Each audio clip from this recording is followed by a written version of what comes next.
കർത്താവിൻ്റെ സന്നിധിയിൽ നന്ദിയോടെ ആയിരിക്കാം. ഞാൻ ഒരു വാക്യം മത്തായി 24 വായിച്ചതിന് ശേഷം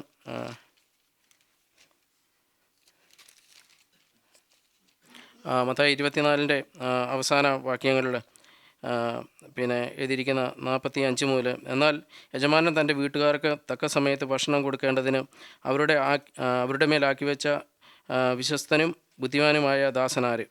യജമാനൻ വരുമ്പോൾ അങ്ങനെ ചെയ്തു കാണുന്ന ദാസൻ ഭാഗ്യവാൻ. അവനെ തനിക്കുള്ള സകലത്തിന്മേൽ യജമാനാക്കി വെക്കും എന്ന് ഞാൻ സത്യമായിട്ട് നിങ്ങളോട് പറയുന്നു. എന്നാൽ അവൻ ദുഷ്ടദാസനായി യജമാനൻ വരുവാൻ താമസിക്കുമെന്ന് ഹൃദയം കൊണ്ട് പറഞ്ഞ് കൂട്ടുദാസന്മാരെ അടിക്കുവാനും കുടിയാന്മാരോടുകൂടി തിന്ന് കുടിക്കുവാനും തുടങ്ങിയാൽ ആ ദാസൻ നിരൂപിക്കാത്ത നാളിലും അറിയാത്ത നാഴികയിലും യജമാനൻ വന്ന് അവനെ ദണ്ഡിപ്പിച്ച് അവന് കപടഭക്തിക്കാരോടുകൂടെ പങ്കു കൽപ്പിക്കും. അവിടെ കരച്ചിലും പല്ലുകടിയും ഉണ്ടാകും. അതിനുശേഷം നമുക്കൊരു വാക്യം കൂടെ വായിക്കാം. മലാക്കി നമുക്കെല്ലാവർക്കും അറിയാവുന്ന വാക്യമാണ്. മലാക്കി 3:16 മുതലുള്ള വാക്യങ്ങൾ. യഹോവ ഭക്തന്മാർ അന്ന് തമ്മിൽ സംസാരിച്ചു. യഹോവ ശ്രദ്ധ വെച്ച് കേട്ടു.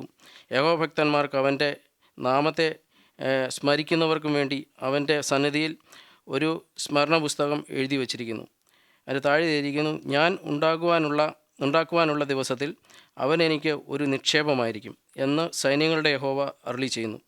ഒരു മനുഷ്യൻ തനിക്ക് ശുശ്രൂഷ ചെയ്യുന്ന മകനെ ആദരിക്കുന്നത് പോലെ ഞാൻ അവരെ ആദരിക്കും.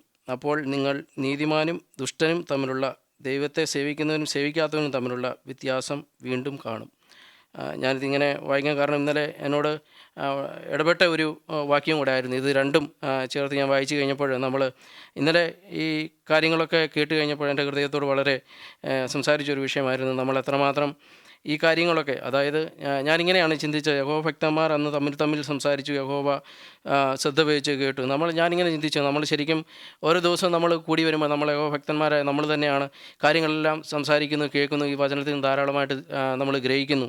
ഇതെല്ലാം നമ്മൾ ഗ്രഹിക്കുമ്പോഴും ഇതിൻ്റെ അവസാനം നമ്മളിങ്ങനെ എഴുതിയിരിക്കുന്നു, ഇതിന് വേണ്ടി അവൻ്റെ സന്നിധിയിൽ ഒരു സ്മരണ പുസ്തകം എഴുതി വച്ചിരിക്കുന്നു. അപ്പം നമ്മളീ പറയുന്ന കാര്യങ്ങളെല്ലാം ദൈവത്തിൻ്റെ പുസ്തകത്തിൽ, അല്ലെങ്കിൽ നമ്മളീ പറയുന്ന, അതായത് ഞാനടക്കം ഇവിടെ നിന്ന് നമ്മൾ സംസാരിക്കുന്ന ഓരോരുത്തരും പറയുന്ന എല്ലാ കാര്യങ്ങളും ദൈവത്തിൻ്റെ സന്നിധിയിൽ തീർച്ചയായിട്ടും അത് അവൻ്റെ പുസ്തകത്തിൽ എഴുതിയിട്ടുണ്ട്. കാരണം നമ്മളിവിടെ നിന്ന് ഓരോ കാര്യങ്ങൾ പറയുമ്പോഴും നമ്മുടെ ജീവിതവും, അല്ലെങ്കിൽ നമ്മൾ പറഞ്ഞതിനെ എത്രമാത്രം നമ്മൾ ഫലിപ്പിക്കുക എന്നുള്ളതല്ല, പക്ഷേ നമ്മുടെ ഹൃദയത്തിൽ ദൈവം നമ്മളോട് ഇടപെട്ടതും നമ്മുടെ ജീവിതത്തിനകത്ത് നടക്കുന്നതായ കാര്യങ്ങൾ നമ്മൾ വളരെ സത്യസന്ധതയോടുകൂടി വേണം സംസാരിപ്പാനും, സത്യസന്ധതയോടുകൂടി വേണം നമ്മൾ ദൈവത്തിൻ്റെ സന്നിധിയിൽ വചനം ഇടപെടുമ്പോഴും സംസാരിക്കുമ്പോഴും നമ്മുടെ സഹോദരന്മാരോട് തമ്മിൽ സംസാരിക്കുമ്പോഴും ഒക്കെയും വളരെ സത്യസന്ധതയോടുകൂടി നമ്മൾ ചെയ്യേണ്ട കാര്യമാണ്. കാരണം ഞാൻ നമ്മുടെ മുത്തുകുമാർ ബ്രദർ അന്ന് സംസാരിച്ച് കഴിഞ്ഞപ്പോൾ എൻ്റെ ഹൃദയം വളരെ ഒരു ചോദ്യചിഹ്നമായിരുന്നു. ശരിക്കും നമ്മുടെ ഈ കാണിക്കുന്ന സ്നേഹവും ഒക്കെ നമ്മളൊരു ലെവൽ വെച്ചാണോ നമ്മൾ സ്നേഹിക്കുന്നത്? കാരണം നമ്മൾ ഇന്നലെ 27 മത്തായി 27 കണ്ട ഒരു കാര്യമുണ്ട്. കർത്താവ് ചെയ്ത കാര്യങ്ങൾ, അതിന് ഇപ്പുറത്തോട്ട് എഴുതിയിരിക്കുന്നു. കർത്താവ് മുമ്പോട്ട് പോയിട്ട്, കാരണം പത്രോസും അവരെല്ലാവരും ഇരിക്കുന്ന സമയത്ത്, അവർ ഉറക്കം തൂങ്ങുന്ന സമയത്ത് അവരോട് പറയുന്നു, നിങ്ങൾ ഉറങ്ങാതിരിക്കുക, എൻ്റെ നാഴിക വന്നിരിക്കുന്നു. അങ്ങനെ മുമ്പോട്ട് പോയി കമന്ന് വീണ് കർത്താവിനോട് അപേക്ഷിക്കുകയും തിരിച്ചു വരുമ്പോൾ അവർ വീണ്ടും ഉറങ്ങിയിരിക്കുന്ന ഒരവസ്ഥ. അപ്പം ആ ഒരവസ്ഥയും, അങ്ങനെ ആ ഒരവസ്ഥയിലൂടെ കടന്നുപോയി. അത് കഴിഞ്ഞ ശേഷം 27 നമ്മൾ കാണുന്നു കർത്താവിനെ ആ ക്രൂശീകരണത്തിന് വേണ്ടിയുള്ള കാര്യങ്ങളും അവിടെ നടക്കുന്ന സംഭവങ്ങളെല്ലാം കർത്താവ് അനുഭവിക്കുന്ന കാര്യങ്ങൾ. അപ്പം ഞാൻ ചിന്തിക്കുകയായിരുന്നു, കർത്താവ് അതെല്ലാം ചെയ്തതെന്ന് പറഞ്ഞാൽ ഒരു മറ കൂടാതെ, അതിനൊന്നും ഒരു തടസ്സം പറയാതെ അതെല്ലാം അങ്ങനെ തന്നെ. അതായത് പിലാത്തോസ് ചോദിക്കുന്ന ഒരു ചോദ്യമുണ്ട്. മത്തായി 27 പിലാത്തോസ് അവനോട്, അതായത് 27:13 പീലാത്തോസ് അവനോട്, ഇവർ നിൻ്റെ നേരെ എന്തെല്ലാം സാക്ഷ്യം പറയുന്നു എന്ന് കേൾക്കുന്നില്ലേ എന്ന് ചോദിച്ചു. അവൻ ഒരു വാക്കിനും ഉത്തരം പറയായികയാൽ നാടുവാഴി അത്യന്തം ആശ്ചര്യപ്പെട്ടു. അപ്പോൾ ഇങ്ങനെയുള്ള ഓരോ കാര്യങ്ങൾ, അതായത് അവിടെ നടന്നിരുന്ന ഓരോ കാര്യങ്ങൾ നമ്മൾ കാണാം. അവർക്ക് അത്രമാത്രം ആശ്ചര്യമായിരുന്നു. കാരണം ഒരു മറ കൂടാതെ ഈ കാര്യങ്ങളെല്ലാം വളരെ തന്നിൽ ഏൽപ്പിച്ചിരിക്കുന്ന കാര്യങ്ങളെല്ലാം കർത്താവ് നമുക്ക് വേണ്ടി ഒരു മറ കൂടാതെ ആ സ്നേഹത്തോടുകൂടി നമ്മളെക്ക് വേണ്ടി മാത്രം കർത്താവ് ചെയ്ത ഒരു പ്രവൃത്തിയാണ്. കാരണം അവനെ അടിക്കുന്നു, ആ ചെങ്കോൽ അല്ലെങ്കിൽ ആ മുൾമുടി കിരീടമുണ്ടാക്കി അവനെ ധരിപ്പിക്കുന്നു, ചെങ്കോൽ കൊണ്ട് അടിക്കുന്നു, തുപ്പുന്നു. ഈ കാര്യങ്ങളിലെല്ലാം കർത്താവ് കടന്നു പോകുന്നപ്പോഴും അവൻ്റെ ഹൃദയത്തിൽ അവരോടൊരു ദേഷ്യമോ പുച്ഛമോ അല്ലെങ്കിൽ ഒന്നും കൂടാതെ, അതൊരു ഭാവവ്യത്യാസമില്ലാതെ ഈ കാര്യങ്ങളെല്ലാം നമ്മുടെ കർത്താവ് നമുക്ക് വേണ്ടി അത് ചെയ്തു. അപ്പം ഞാൻ ചിന്തിക്കുകയായിരുന്നു കഴിഞ്ഞ ദിവസം ഈ സ്നേഹത്തിൻ്റെ കാര്യമൊക്കെ പറഞ്ഞു കഴിഞ്ഞപ്പോൾ, നമ്മൾ ശരിക്കും യഥാർത്ഥമായിട്ട് നമ്മുടെ ഹൃദയത്തിൻ്റെ ഉള്ളിൽ നമ്മളൊന്ന് ചിന്തിച്ച് നോക്കണം. നമ്മൾ ആ മറ കൂടാതെയാണോ നമ്മുടെ സഹോദരന്മാരോട് നമ്മൾ അവരെ സ്നേഹിക്കുകയും അവരോട് നമ്മൾ സംസാരിക്കുകയും ചെയ്യുന്നത്? മറ കൂടാതെയാണോ? അതോ ഒരു ലെവൽ വെച്ചിട്ടാണോ നമ്മൾ ഈ കാര്യങ്ങളെല്ലാം ചെയ്യുന്നത്? നമ്മളെ തന്നെയൊന്നും നമുക്ക് ആത്മപരിശോധന ചെയ്യേണ്ട ആവശ്യമുണ്ട്. കാരണം നമ്മുടെ ജീവിതത്തിൽ നമ്മളിതെല്ലാം കേട്ടു, നമ്മൾ വലിയ കാര്യങ്ങളാണ് ചെയ്യുന്നത്. കാരണം കർത്താവിൻ്റെ മേശയുണ്ട്, അവൻ്റെ ആ കാര്യം ഓർക്കുവാൻ വേണ്ടി നമ്മുടെ പക്കൽ അവൻ പറയുന്നത് നമ്മൾ കൂടി വരുമ്പോഴൊക്കെയും ഇത് എൻ്റെ ഓർമ്മയ്ക്കായിട്ട് ചെയ്യുവീൻ എന്നൊക്കെ പറയുമ്പോഴും ഈ കാര്യങ്ങളൊക്കെ നമ്മുടെ ജീവിതത്തിലൂടെ കടന്നു പോകുമ്പോൾ ശരിക്കും നമ്മളെ തന്നെ ഒന്ന് പരിശോധിച്ച് നോക്കുക. നമ്മുടെ കർത്താവിൻ്റെ സന്നിധിയിൽ ശരിക്കും നമ്മൾ സത്യസന്ധതയോടുകൂടി അല്ലെങ്കിൽ ആ ഒരു മറവില്ലാതെ നമ്മുടെ സഹോദരന്മാരെ നമുക്ക് സ്നേഹിപ്പാനും, ഒരു മറവില്ലാതെ നമ്മുടെ ഭാര്യയോടാവാം, നമ്മുടെ മക്കളോടാവാം, അല്ലെങ്കിൽ നമ്മുടെ ഓഫീസിൽ ആയിരിക്കാം, അല്ലെങ്കിൽ നമ്മൾ പലവിധ കാര്യങ്ങൾ വെച്ച് നമ്മൾ അറിയാത്ത കാര്യങ്ങൾ നമ്മൾ കുറ്റം ചുമത്തുന്ന സമയങ്ങളിലായിരിക്കാം. പക്ഷേ ആ സമയത്തൊക്കെ നമ്മുടെ മനോഭാവം എന്താണ്? നമ്മളെ തന്നെ ഒന്ന് പരിശോധിച്ച് നോക്കുക. കാരണം ഞാൻ അതുപോലെ വളരെ ഇന്നലെ ഇതൊക്കെ കേട്ട് കഴിയുമ്പോൾ എനിക്ക് വളരെ ഹൃദയത്തിനകത്ത് ഉണ്ടായി. സഹോദരൻ പറഞ്ഞൊരു കടിച്ചു പിടിച്ച് നിൽക്കുന്ന ഒരവസ്ഥയാണോ, അതോ വളരെ പീഡത്തോടുകൂടി യെസ് എൻ്റെ കർത്താവ് എനിക്ക് വേണ്ടി ഇതെല്ലാം ചെയ്തതാണ്, അപ്പോൾ എനിക്കിതെല്ലാം കഴിയും, അല്ലെങ്കിൽ എനിക്ക് ചെയ്യുന്നതിന് എന്താ ഒരു കുഴപ്പം, ഒരു മറയില്ലാതെ ഈ കാര്യങ്ങളൊക്കെ നമ്മുടെ ഹൃദയത്തിൽ നിന്ന് ചെയ്യുവാൻ, അല്ലെങ്കിൽ ഇത് കേൾക്കുമ്പോൾ അവരോടുള്ള പ്രതികരണം, ഇപ്പം മക്കളാണെങ്കിൽ മാതാപിതാക്കൾ മക്കളോട് വഴക്ക് പറയുമ്പം, അല്ലെങ്കിൽ അവർ കേൾക്കുമ്പോൾ, അല്ലെങ്കിൽ പിള്ളേരായ നമ്മളിത് കേൾക്കുമ്പം, അല്ലെങ്കിൽ ഏതുമായിക്കോട്ടെ, അല്ലെങ്കിൽ നമ്മുടെ എല്ലാ വിഷയങ്ങളുടെ മേലും നമ്മൾ കർത്താവ് നമുക്ക് വേണ്ടി ചെയ്തതുപോലെ, അല്ലെങ്കിൽ കർത്താവ് നമുക്ക് വേണ്ടി എന്താ ഈ കാര്യങ്ങളെല്ലാം അവന് ഇതിൻ്റെ വല്ല ആവശ്യമുണ്ടായിരുന്നു? ഇല്ല.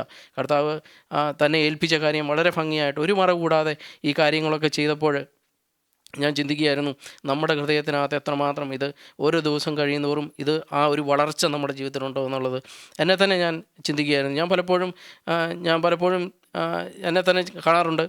എനിക്ക് ഇന്ന കാര്യങ്ങൾ അവരൊക്കെ പറഞ്ഞപ്പം നിൽക്കാൻ കഴിഞ്ഞു, പക്ഷേ കഴിഞ്ഞു എന്ന് പറയുമ്പോഴും ഹൃദയത്തിൻ്റെ ഉള്ളിൽ കൂടെ അവർക്കെതിരെയുള്ള ഒരു ദേഷ്യം ഇല്ലാതിരിക്കുന്നില്ല, ഉണ്ട്. അത് ഞാൻ പുറത്ത് പ്രകടിപ്പിക്കുന്നില്ലെന്നേ ഉള്ളൂ. പക്ഷേ പലപ്പോഴും നമ്മൾ കടിച്ചു പിടിച്ചാണ് നിൽക്കുന്നത്. പക്ഷേ കർത്താവിനെ സംബന്ധിച്ചിടത്തോളം അടുത്ത് പിടിച്ചൊന്നും അല്ല നിന്നേ. കാരണം കർത്താവ് അത് മുന്നമേ അറിഞ്ഞിരുന്നു. കർത്താവിനറിയാം ഈ കാര്യങ്ങളെല്ലാം കടന്നു പോകേണ്ടതാണ്. അതെല്ലാം വളരെ സന്തോഷത്തോടുകൂടി സഹിക്കുന്ന ഒരു പിതാവ്, അത് നമുക്ക് വേണ്ടിയായിരുന്നു ഈ കാര്യങ്ങളെല്ലാം അവൻ ചെയ്തെന്ന് ഓർക്കുമ്പോഴാണ്. അപ്പോൾ ഈ കാര്യങ്ങളെല്ലാം ചെയ്ത ഒരു പിതാവ് നമുക്ക് മുമ്പേ കടന്നുപോയി, അവൻ ക്രൂശിക്കപ്പെട്ട് ആ കാര്യങ്ങളെല്ലാം വളരെ നീചമായുള്ള പല കാര്യങ്ങളിലൂടെയാണ് കർത്താവ് കടന്നുപോയി. അവനെ ചുവന്ന അങ്കി ധരിപ്പിക്കുന്നു, ഇവൻ യഹൂദന്മാരുടെ രാജാവ് എന്ന് പറഞ്ഞിട്ട് അവൻ്റെ കണ്ണ് കെട്ടി അടിച്ചതിന് ശേഷം എന്നെ അടിച്ചു, അല്ലെങ്കിൽ അങ്ങനെയുള്ള പല ഒത്തിരി കാര്യങ്ങൾ അത് നമുക്കറിയാം. ഇന്നലെ നമ്മളെല്ലാവരും അത് വായിച്ചതാണ്. പക്ഷേ നമ്മളെ തന്നെ ഒന്ന് പരിശോധിച്ച് നോക്കുക. നമ്മൾ ഈ കർത്തൃമേശയുടെ ബന്ധത്തിൽ നമ്മളിവിടെ കടന്നു ഇരിക്കുമ്പോൾ തീർച്ചയായിട്ടും നമ്മുടെ ഹൃദയത്തിനകത്ത് ഞാനിങ്ങനെ ചിന്തിക്കുകയായിരുന്നു, ആ മലാഖിയിൽ പറഞ്ഞിരിക്കുന്ന ഒരു കാര്യം അവസാനം എഴുതിയിരിക്കുന്നത്, നമുക്കതിൻ്റെ എല്ലാം ഒരു ഫലം അറിയാൻ പറ്റുന്നത്, നമുക്കറിയാൻ കഴിയുന്ന ഒരു കാര്യം കർത്താവ് എഴുതിയിരിക്കുന്ന അപ്പോൾ നിങ്ങൾ നീതിമാനും ദുഷ്ടനും തമ്മിലുള്ള, ദൈവത്തെ സേവിക്കുന്നവനും സേവിക്കാത്തവനും തമ്മിലുള്ള ആ വ്യത്യാസം നിങ്ങൾ വീണ്ടും കാണും. അപ്പോൾ തീർച്ചയായിട്ടും നമ്മൾ ഈ കാര്യങ്ങളിലൊക്കെ കടന്നു പോകുമ്പോൾ നമ്മൾ ദൈവത്തിൻ്റെ ന്യായാസനത്തിൽ നിൽക്കേണ്ട ഒരു ദിവസമുണ്ട്. കാരണം ആ ദിവസത്തിൽ പിന്നെ ഞാൻ ഉണ്ടാക്കുവാനുള്ള ദിവസത്തിൽ അവൻ എനിക്ക് ഒരു നിക്ഷേപമായിരിക്കും എന്ന് സൈന്യങ്ങളുടെ യഹോവ അരുളി ചെയ്യുന്നു. ഒരു മനുഷ്യൻ തനിക്ക് ശുശ്രൂഷ ചെയ്യുന്ന മകനെ ആദരിക്കുന്ന പോലെ ഞാൻ അവരെ ആദരിക്കും.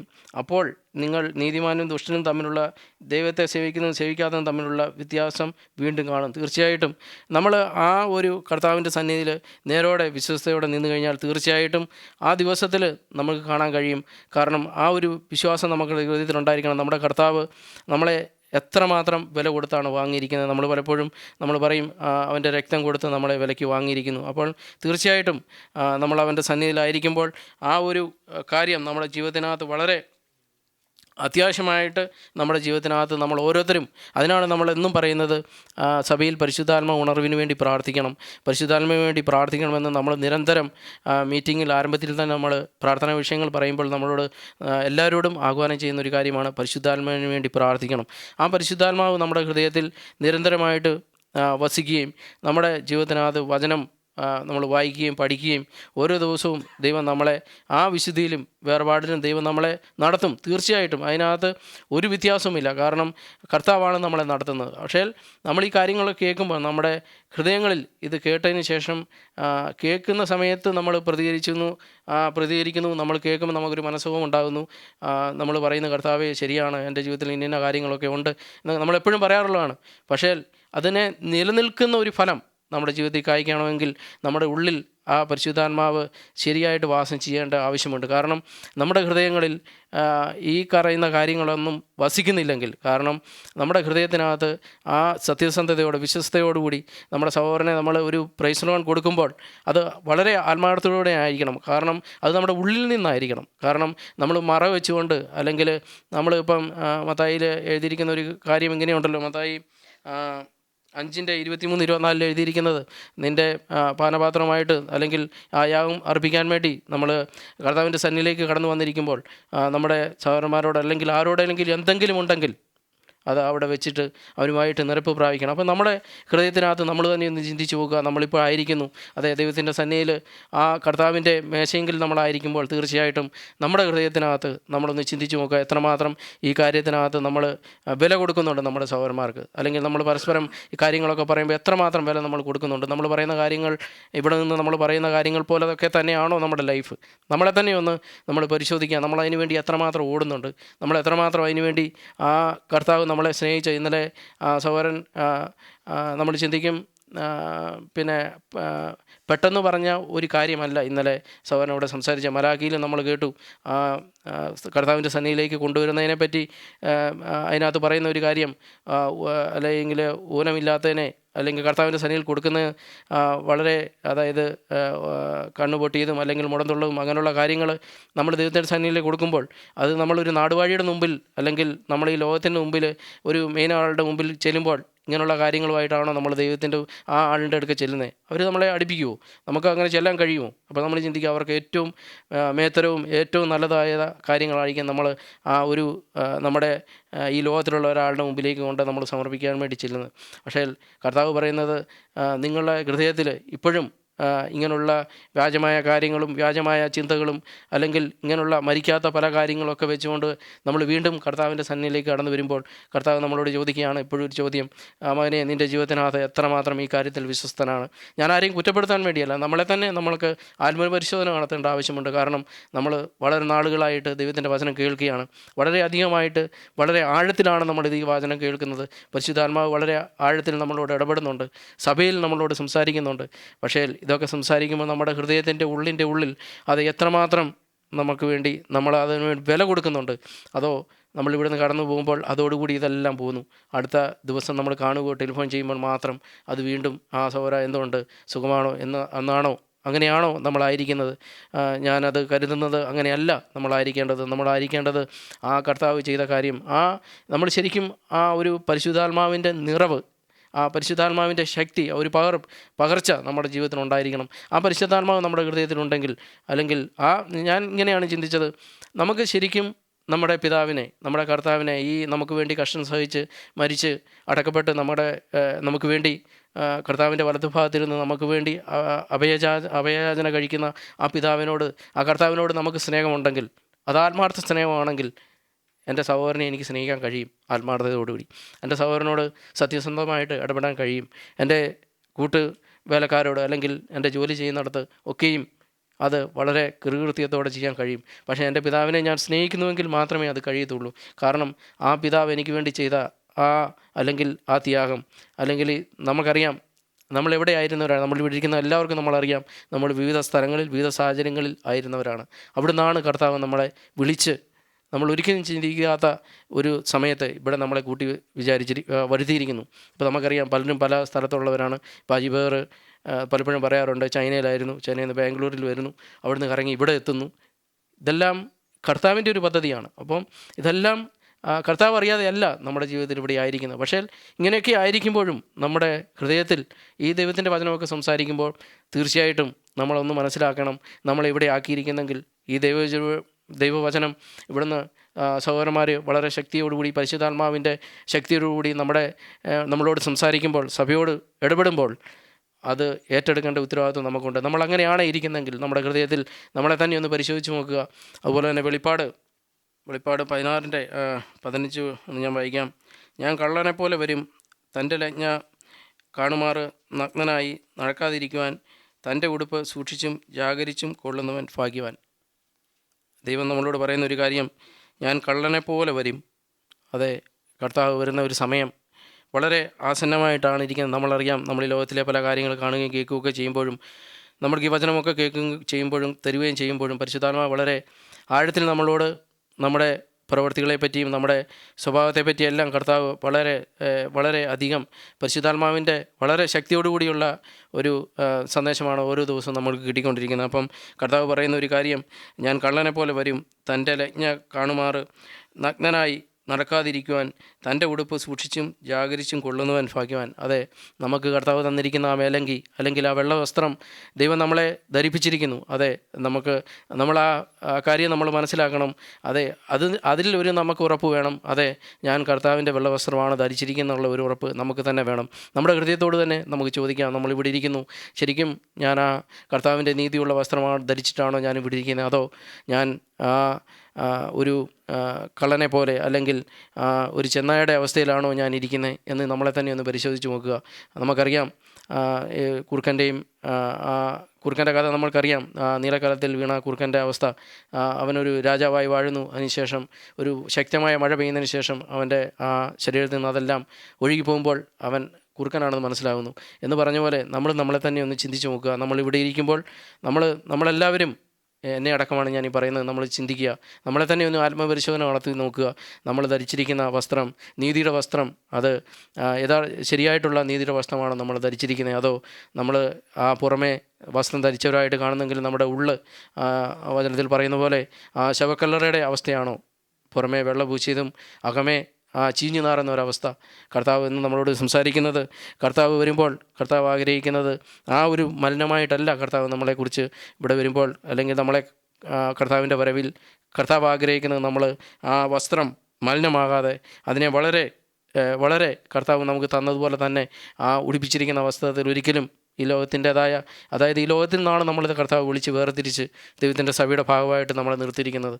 അപ്പോൾ തീർച്ചയായിട്ടും നമ്മളൊന്നറിയണം, ആ വസ്ത്രം നമ്മളതിനെ മലിനമാകാതെ അത് മറ്റുള്ളവർക്ക് കാണുമ്പോൾ അത് ആ നീതിയുടെ വസ്ത്രം നിനക്ക് എവിടെ നിന്നാണ് കിട്ടിയതെന്ന്, അല്ലെങ്കിൽ ഈ വസ്ത്രം നീ എങ്ങനെ നിനക്ക് ലഭിച്ചു, എങ്ങനെയാണ് നീ നീതിയുടെ വസ്ത്രം ധരിച്ചിരിക്കുന്നത്, ഈ വെള്ളയുടുപ്പ് നിനക്ക് എവിടെ നിന്ന് കിട്ടിയെന്ന് മറ്റുള്ളവർ നമ്മളോട് ചോദിക്കുകയും ആ വസ്ത്രം ധരിക്കുവാൻ തക്കവണ്ണമുള്ളതായ കാര്യങ്ങൾ നമുക്കത് പറഞ്ഞു കൊടുക്കാനുള്ള കാര്യങ്ങളിലേക്ക് പോകാൻ ദൈവം നമ്മളെ സഹായിക്കട്ടെ. കാരണം ഓരോ ദിവസവും ദൈവം നമ്മളെ നടത്തുന്നത് ദൈവത്തിൻ്റെ വചനം മൂലം, ദൈവത്തിൻ്റെ വചനം കൊണ്ടാണ്. ഓരോരുത്തർക്കും നമുക്ക് കിട്ടിയ അളവിനനുസരിച്ച് കർത്താവ് നമ്മളെ നടത്തുന്നു. പക്ഷേ ഒന്ന് നമ്മൾ മനസ്സിലാക്കുക, നമ്മുടെ ഹൃദയത്തിനകത്ത് നമ്മളിപ്പോഴും, ഞാൻ ചോദിക്കട്ടെ, ഒരു ചോദ്യം ഇത് തന്നെയാണ്, നമ്മൾ ആത്മാർത്ഥമായിട്ടാണോ ഈ കാര്യങ്ങളെല്ലാം നമ്മൾ ചെയ്യുന്നത്?